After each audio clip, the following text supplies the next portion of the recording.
At the Alexander Pushkin High School in Sofia, voters arrive in the shadow of literary history.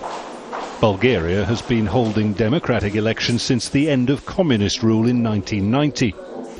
In its more recent political history, there has seldom been a state of such bitter deadlock. We are all very confused and I don't know what's going to happen. We have the benefit of free movement of people, but we are not part of the economic environment of Europe. That may be our fault because of the corruption and all our other problems. A scandal erupted on Saturday with reports of the seizure of hundreds of thousands of extra ballot papers like this one at a printing firm connected to one of the major parties. There have been widespread reports of cash offered for votes and illegal wiretapping ahead of the election. It all adds to the febrile atmosphere of politics here in Bulgaria and an election campaign that's been far more about mudslinging than debate over policy. Thousands filled the streets earlier this year protesting against that political inertia, the inability or unwillingness of the government to deal with corruption, crime and unemployment, low wages and high prices. The protests forced this early election, with the centre-right GERB party of former Prime Minister Boyko Borisov neck and neck with a past party of power, the opposition socialists. It's quite likely to mean the return of old faces, says a member of the interim technocratic administration. People say that there are no new ideas in politics, that the politicians running for the elections bring nothing new. Do you agree with that? Yes, I agree, because many of people who are running in these elections are the same. Bulgaria has suffered political and economic crisis for months. The poorest member of the European Union, another casualty on its outside fringes.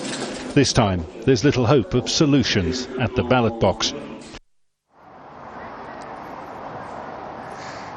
Well, to talk a little more about this idea of corruption in the election and perhaps the idea of democracy under threat here in Bulgaria, I'm joined by Mira Bajeva, a former talk show host and blogger. Thanks for joining us, Mira. Have you ever known, has Bulgaria known in its recent history this level of alleged corruption during an election? Never, and I'm so disappointed about this because so many suspicions, so many allegations, such level of corruption as we see in these elections. Well, it's quite disappointing for us, all Bulgarians, I mean.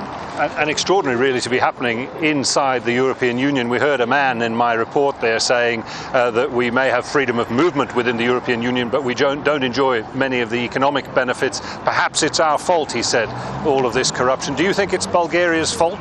No, I think that the fault is common.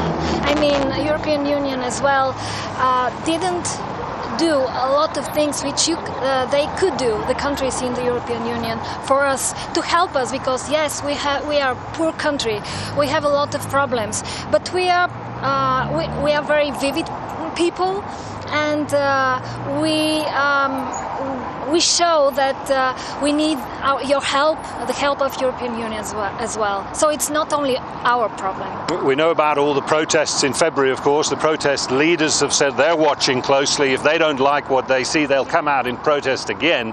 What do you think is going to be the outcome of this election, the immediate outcome? Well, maybe there will be a limited government. I mean, government which will be made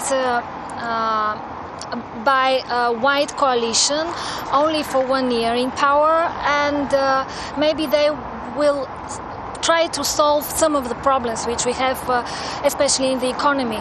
But the problem is that we'll face a big destabilization, a political destabilization, I mean. And do you think there will be street protests to follow if, let's say, again, we see some of the same faces back in power? Yes, especially if the ruling party will be again in power. We'll see very, very big protests on the streets again. Mira Bajeva, thank you so much for talking to us. So, an election perhaps under threat, marred already by allegations of attempted fraud and vote rigging, as I say, the polls to close in a couple of hours' time, protests possibly to follow. All right, thanks so much, Jonah Halsting, across all those developments for us there as parliamentary elections get underway in Bulgaria.